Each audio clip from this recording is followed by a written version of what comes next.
texto ora indicado. Filipenses, primeiro capítulo, a leitura do versículo de número 4. Fazendo sempre com alegria súplicas por todos vós em todas as minhas orações. Por ser um texto curto, sucinto, acho que vale a releitura. Fazendo sempre com alegria súplicas por todos vós em todas as minhas orações. A minha oração é que Deus possa continuar falando poderosamente ao seu coração.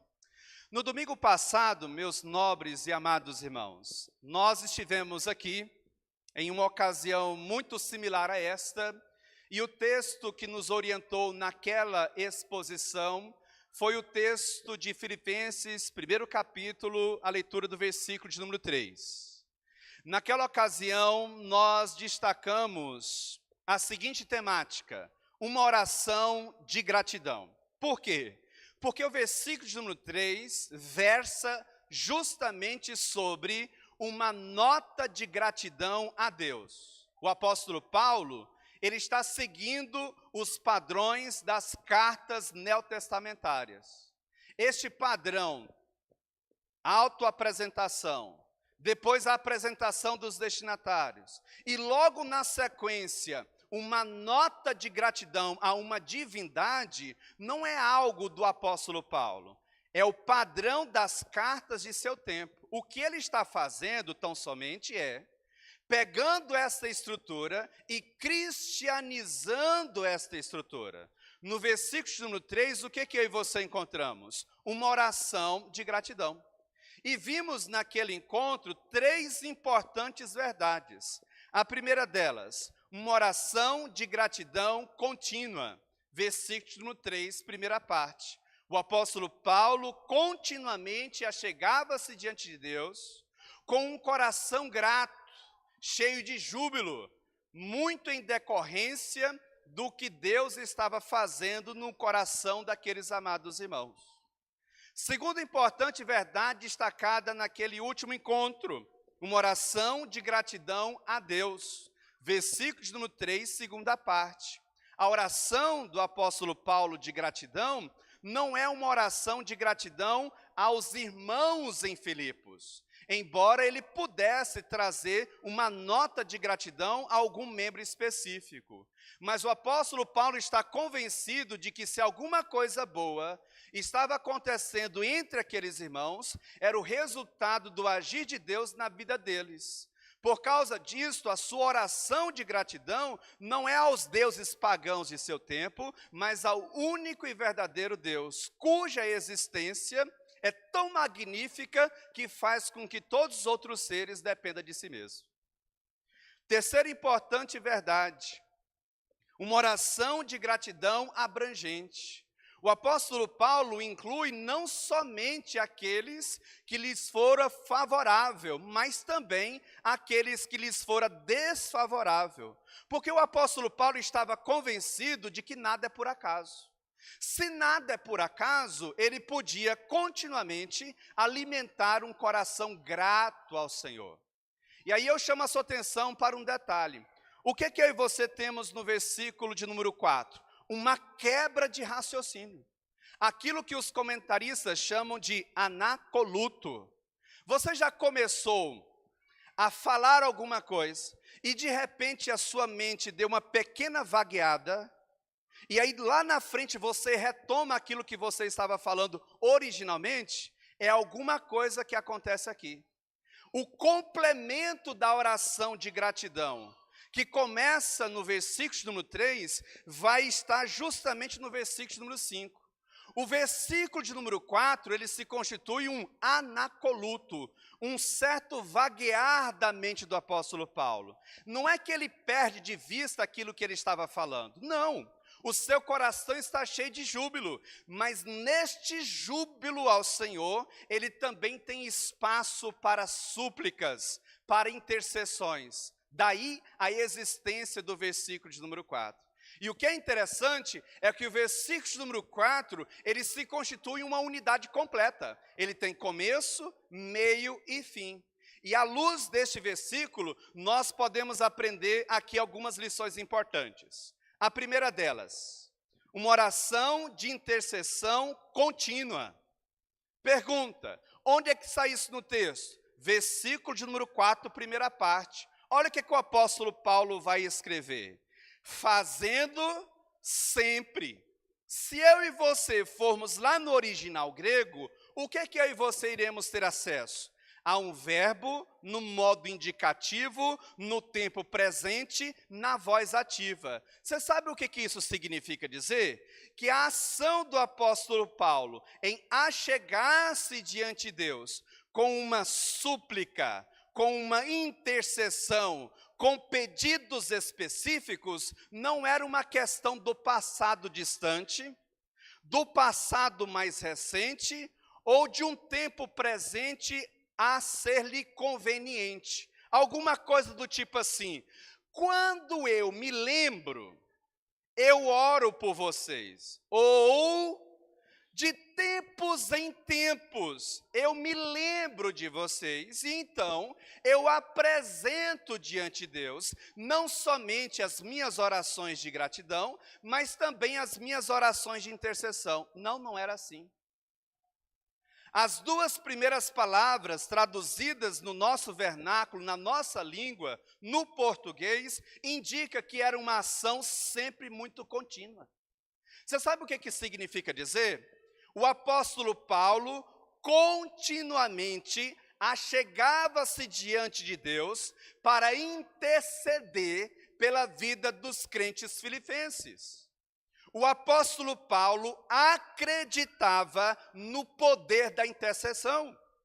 Meus amados irmãos, se tem uma das armas espirituais, a qual eu e você podemos usar com a certeza de resultados positivos, não segundo aquilo que o nosso coração deseja, mas segundo aquilo que está posto no coração de Deus, para o nosso coração, chama-se oração.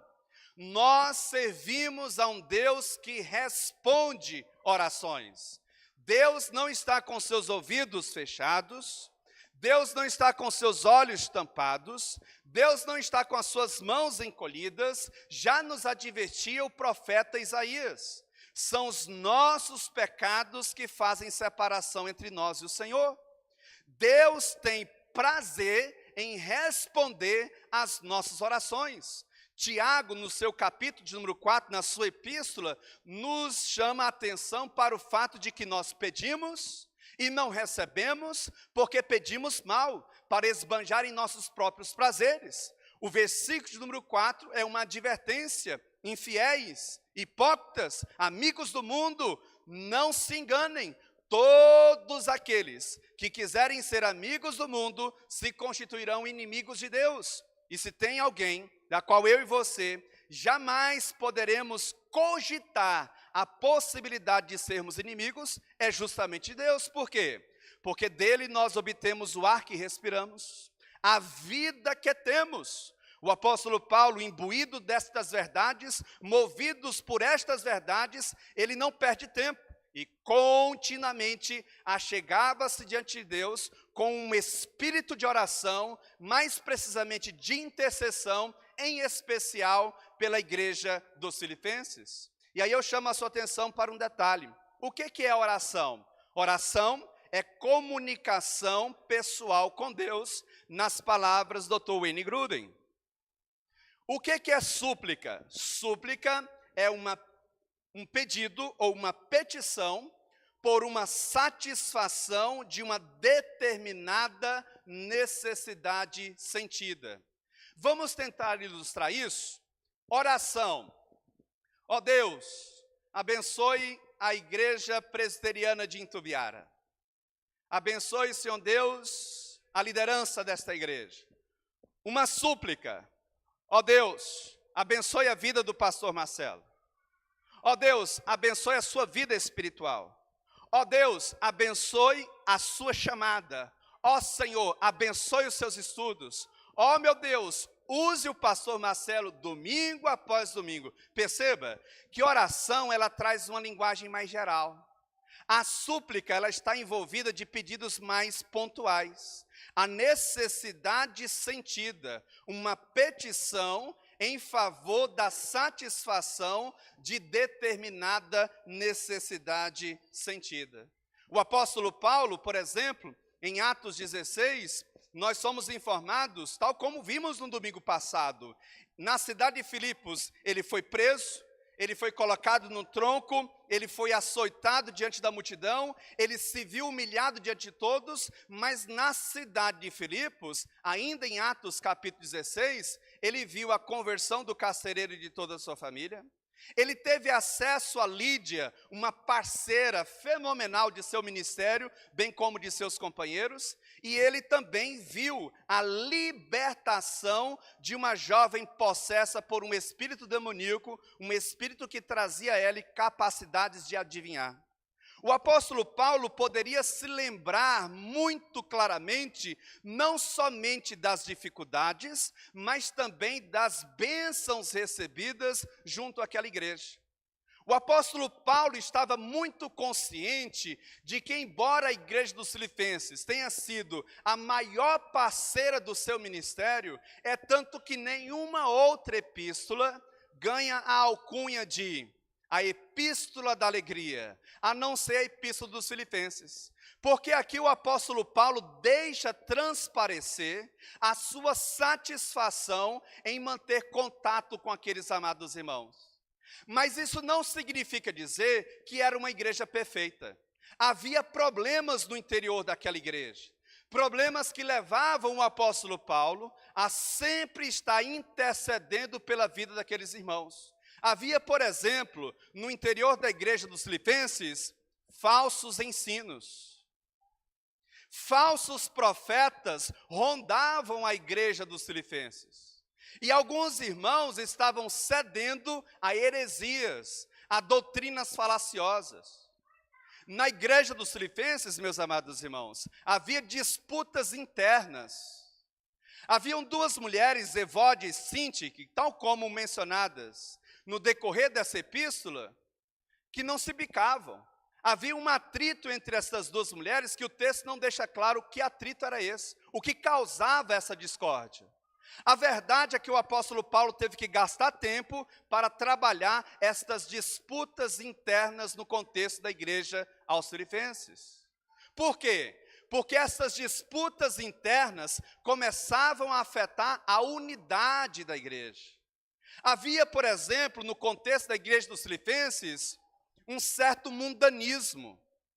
Pessoas que, ao mesmo tempo em que estavam na igreja, estavam também no mundo e queriam conciliar as duas verdades ou as duas realidades, melhor dizendo.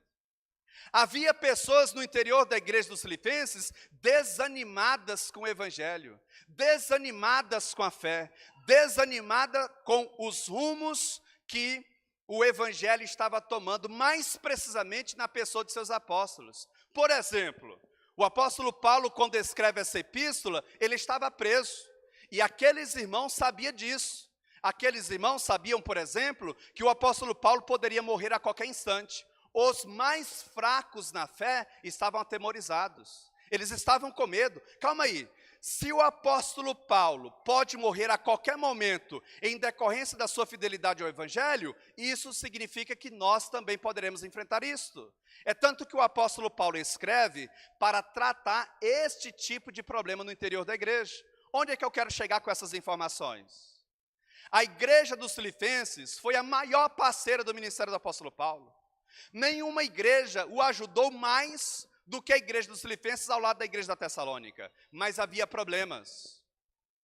Eu e você podemos nos envolver com o evangelho, eu e você podemos nos envolver com a propagação do evangelho, mas eu e você precisamos continuamente estarmos intercedendo por nós mesmos e pela comunidade como um todo. Primeira verdade destacada nesta noite, uma oração de intercessão contínua. Se eu posso já trazer uma aplicação prática para todos nós, nunca deixe de orar pela igreja que você escolheu fazer parte. Nós não somos uma igreja perfeita, nós temos os nossos problemas, nós temos as nossas dificuldades, e somente Deus, no exercício de sua graça e misericórdia, para contornar todos os problemas, nos levando continuamente à unidade, à relação de parceria, sempre pautados pelo temor e respeito à revelação do seu coração, do coração de Deus, para o nosso coração. Quem dentre nós, na condição de igreja, pode se levantar e dizer: nós não precisamos de intercessores, nós não precisamos de orações? O apóstolo Paulo continuamente achegava-se diante da igreja, de irmãos em particular, e pedia orações por si mesmo. O apóstolo Paulo continuamente achegava-se diante de Deus para interceder por seus irmãos na fé. Se tem uma das coisas que você precisa cultivar em sua vida diária, é a sua vida de oração. E aí a pergunta que surge é: como está a sua vida de oração? Oração é uma das expressões de fé que nos levará à intimidade com Deus. Deus fala conosco nas páginas das Sagradas Escrituras e nós falamos com Deus por meio da oração. Quanto tempo você tem dedicado, investido na prática da oração? Eu disse recentemente num dos nossos encontros que eu já estou há 15 anos junto com a minha digníssima esposa, entre namoro e entre noivado e casamento. Eu hoje posso dizer que a conheço um pouco mais do que 15 anos atrás. A mesma coisa ela pode dizer.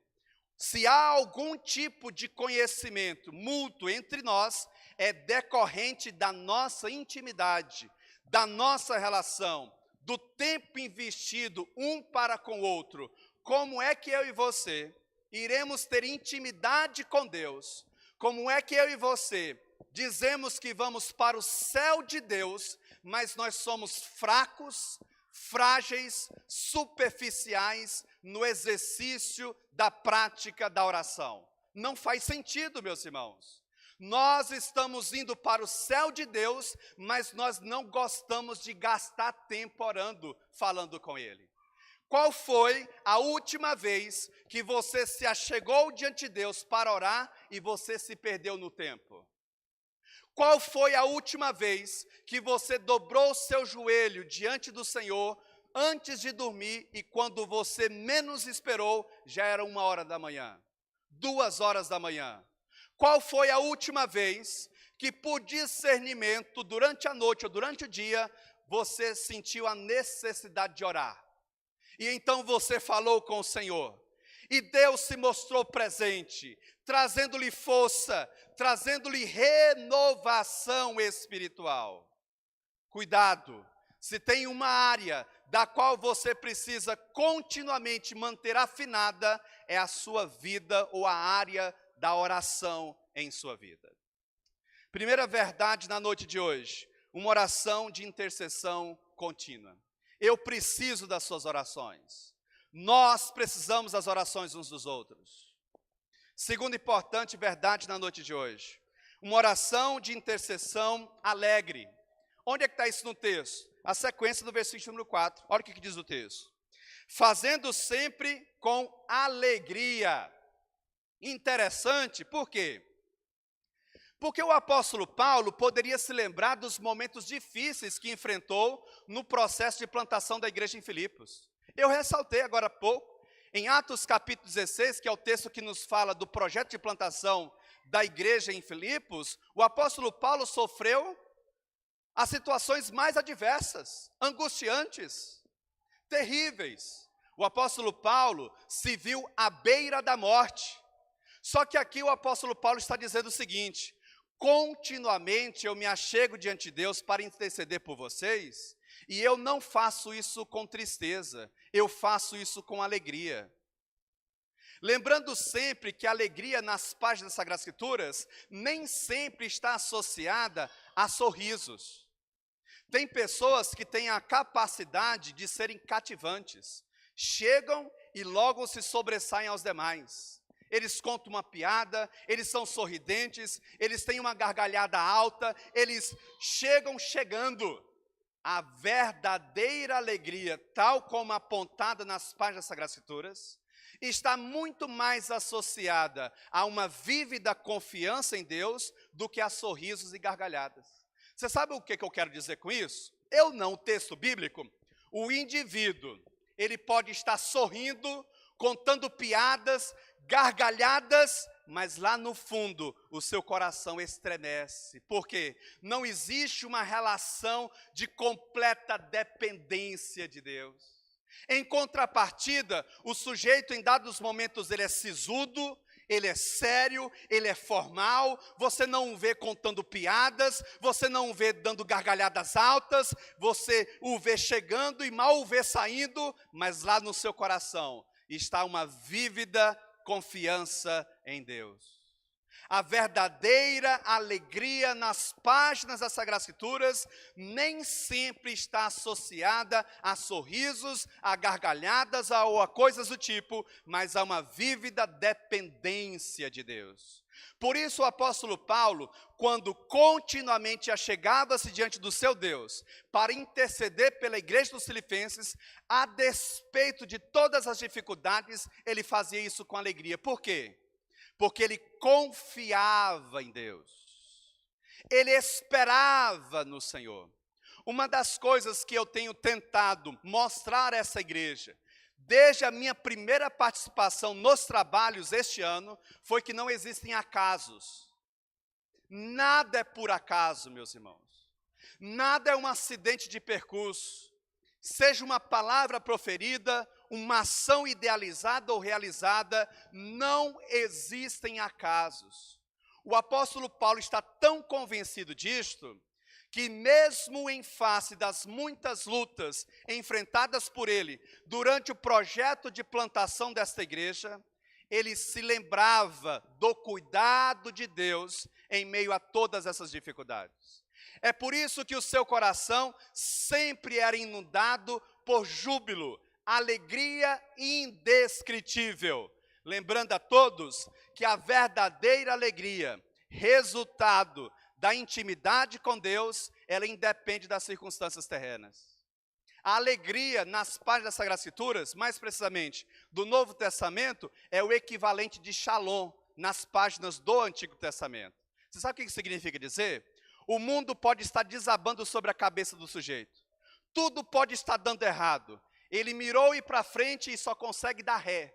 Ele quis ir para a direita e só consegue ir para a esquerda. Ele mirou em portas abertas e as portas se fecharam muito antes dele chegar.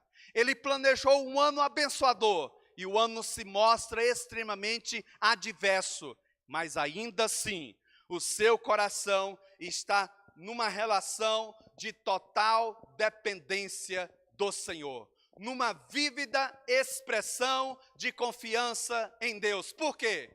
Porque a nossa relação com o Senhor, ela independe das circunstâncias terrenas. Nós trilhamos o caminho do Evangelho não por causa daquilo que Ele vai nos dar, mas por causa daquilo que Ele já nos deu em seu Filho na cruz do Calvário. O movimento neopentecostal apregou a falácia de que venham e Deus vai multiplicar os grãos nos seus celeiros. Venham e Deus vai trazer saúde ao que está doente. Venham e Deus vai trazer dinheiro ao que está precisando de dinheiro. Venham e Deus vai trazer emprego àquele que está precisando de emprego. Venham, dentro de uma relação de barganha. E eu nesta noite, eu cumpro o papel de alertar você. Você que veio doente, é bem provável que você fique doente. Você que veio precisando de uma porta aberta, de emprego, é bem provável que você fique um bom tempo precisando de emprego. Você que veio atrás de uma resposta de Deus, é bem provável que Deus vá submetê-lo a uma provação. E essa resposta não virá no tempo que você quer, mas no tempo em que Ele quer. Perceba que o bom evangelho, ele destoa do evangelho que tem sido pregado nos dias de hoje. E aí, você continuará trilhando os caminhos do evangelho, pensando um Deus que não aceita barganhas? O que é mais fácil, esse discurso ou o outro discurso que diz o seguinte: venham e todos os seus problemas serão solucionados? Só que essa proposta ela não é verdadeira. Às vezes, eu e você entramos dentro da igreja com 10 problemas e saímos com 12. Porque mediante a pregação do evangelho, nós descobrimos áreas da nossa vida que precisavam ser corrigidas e até agora ninguém nunca tinha nos dito isso. Quantas vezes, meus amados irmãos, chegamos ao texto bíblico e nos sentimos confrontados? Disse certo puritano no passado não muito distante: o bom culto não é aquele em que eu saio sorrindo, mas aquele que eu saio chorando. Confrontado, desafiado a uma mudança, entenda de uma vez por todas: o caminho da fé, do bom evangelho, não é um caminho de brincadeiras. Com isso eu não estou querendo dizer que a gente não possa sorrir, que a gente não possa brincar. Não, não é isso, por favor, me entenda. Eu quero apenas ressaltar a seriedade que é seguir os caminhos do evangelho de Cristo Jesus. O apóstolo Paulo estava convencido de que muitos foram os desafios que marcaram o projeto de plantação daquela igreja. Mas ainda assim, ele orava, intercedia com alegria em seu coração. Por quê? Porque ele sabia quem conduzia a vida daquela igreja. Você sabe por que você pode interceder com alegria por esta igreja? Você sabe por que você pode continuamente estar intercedendo com alegria pela sua vida, mesmo a sua vida sendo marcada por profundas adversidades? Porque Deus está no controle de todas as coisas. Nada que aconteceu com a sua vida foi por acaso. Por favor, se você não gravou nada do que eu disse até agora, grave pelo menos isso. Nada que aconteceu na sua vida até o presente momento, seja aquele dia de profunda dor ou aquele dia de profunda alegria, foi por acaso. Deus estava no controle de todas as coisas. É por causa disso que eu e você podemos nos achegar diante dele, apresentar os nossos pedidos, e isto com alegria. Terceira importante verdade na noite de hoje: uma oração de intercessão abrangente. Olha o que aparece no final do versículo número 4. Fazendo sempre com alegria súplicas por todos vós em todas as minhas orações. Isso aqui é tão interessante, meus irmãos. Pergunta: todas as pessoas que estão ao nosso redor desejam o nosso bem, sim ou não? É claro que não. Nós não podemos ser ingênuos. Todas as pessoas, unanimemente, ficam felizes. As pessoas que estão ao nosso redor ficam felizes quando nós estamos felizes? É claro que não. Todas as pessoas ao nosso redor ficam tristes quando nós estamos tristes? É claro que não. Nós lidamos com seres humanos bestializados pelo pecado. O nosso coração, ele é invejoso. O nosso coração é corrupto. O nosso coração é mau. Nós somos pecadores. Não sejamos ingênuos. Estamos cercados de pessoas e, acima de tudo, das leviandades do nosso coração. Quantas vezes eu e você aprovamos o que não deveria ser aprovado? Quantas vezes eu e você reprovamos o que não deveria ser reprovado? Meus amados irmãos, o apóstolo Paulo continuamente achegava-se diante de Deus com um espírito de oração, mais precisamente de intercessão, e isto por todos aqueles irmãos. Certamente, meus irmãos, no contexto da igreja em Filipos, havia um ou outro que não se adequavam à proposta de trabalho do apóstolo Paulo. Certamente havia um ou outro no interior daquela igreja em Filipos que não se adequava ou que não estava na mesma frequência do apóstolo Paulo. O apóstolo Paulo, veterano de guerra, veterano nos caminhos do evangelho, ele sabia muito bem discernir isto. Só que ele não permitia deixar isso ser levado para o coração. De modo que ele deixa transparecer: igreja dos Filipenses, continuamente eu me achego diante do meu Deus para interceder por vocês, e eu faço isso com alegria e por todos vocês. Uma oração, em outras palavras, abrangente. Olha o que diz o texto: fazendo sempre com alegria súplicas por todos vós.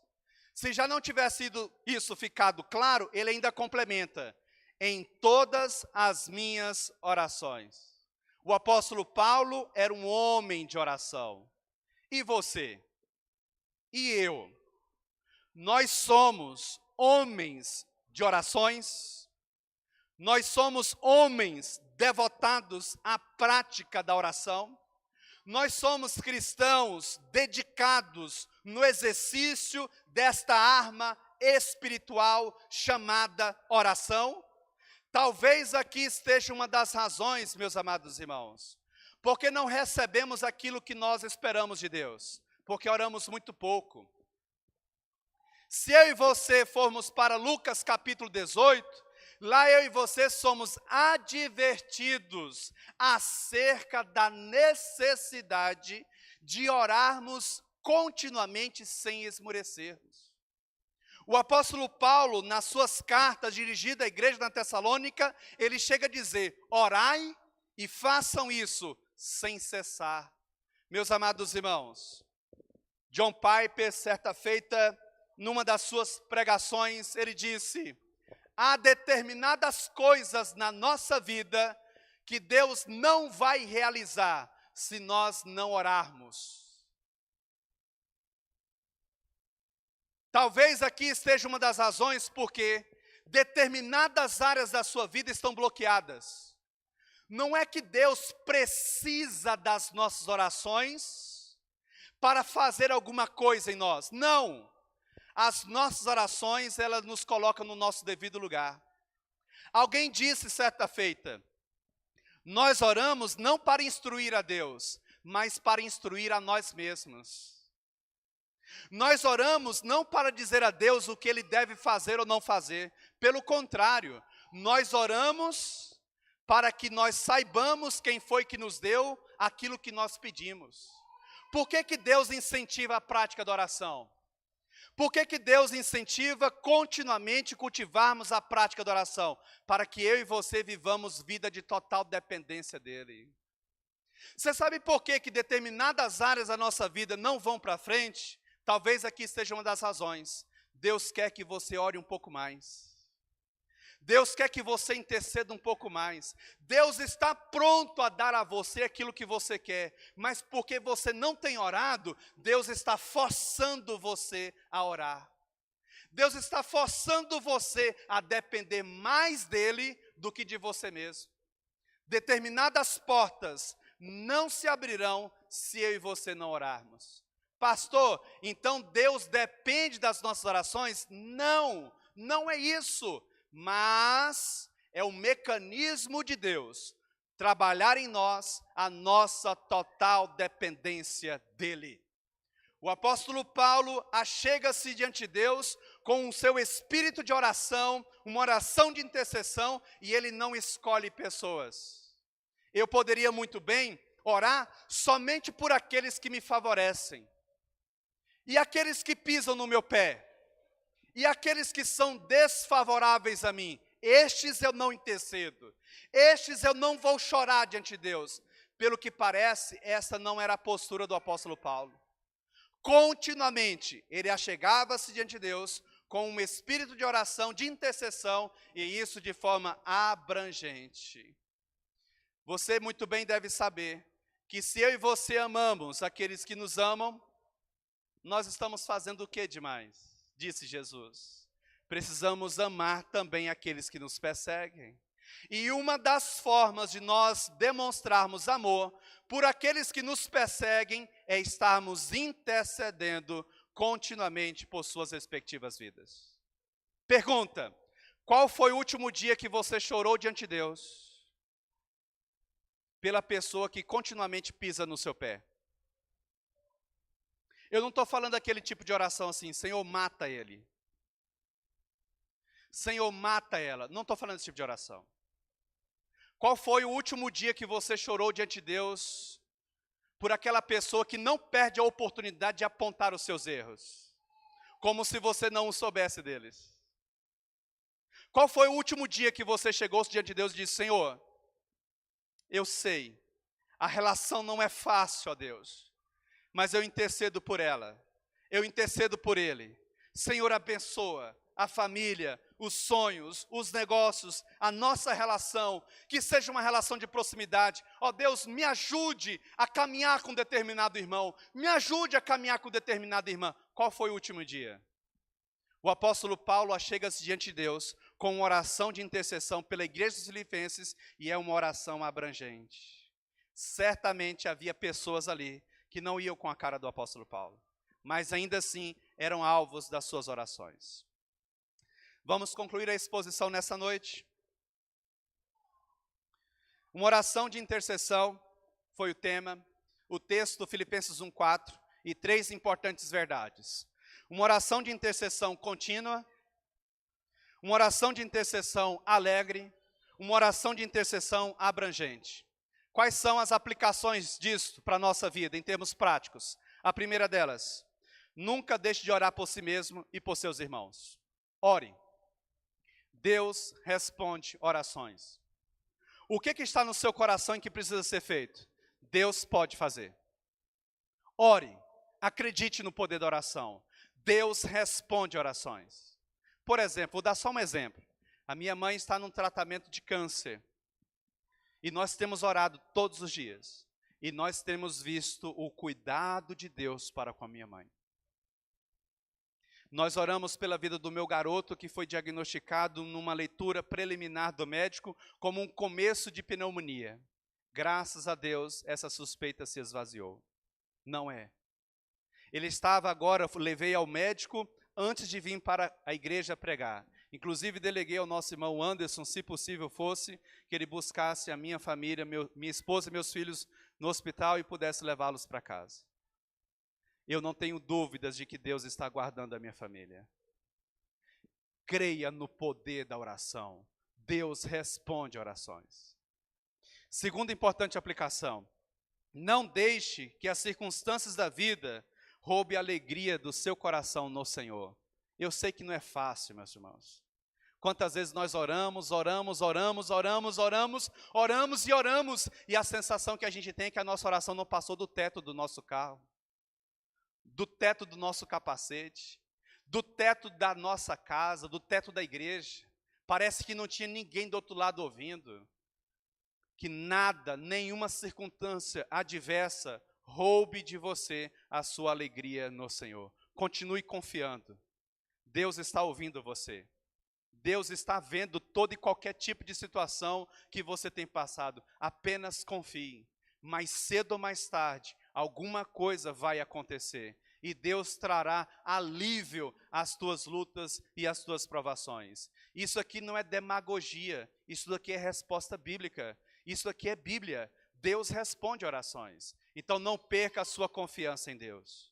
E em terceiro lugar, ore até mesmo por aqueles que vos perseguem e vos maltratam.